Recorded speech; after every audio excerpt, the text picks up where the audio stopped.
ይህ ስለ ዲጂታል ማርኬቲንግ ስልጠና ሙሉ መረጃ የያዘ ቪዲዮ ስለሆነ እስከ መጨረሻ ይመልከቱት።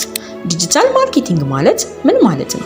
የዲጂታል ኮሙኒኬሽን ቻናሎች ማለትም ሶሻል ሚዲያ፣ ስልክና ኢሜል ተጠቅመን ምርትና አገልግሎት ማስተዋወቅ ማለት ነው።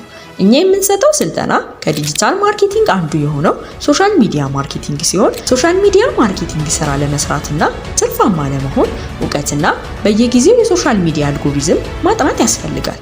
እኛም ባካበትነው ከ5 ዓመት በላይ የሥራ ልምድ ከዚህም ልምዳችን ተነስተን የዲጂታል ማርኬቲንግ ስልጠና እያሰለጠንን እንገኛለን።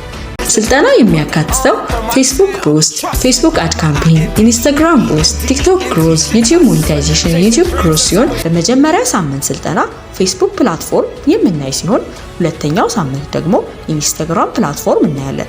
ሶስተኛ ሳምንት ደግሞ ቲክቶክ ፕላትፎርም እናያለን። በአራተኛው ሳምንት ደግሞ ዩቲዩብ ፕላትፎርም እናያለን።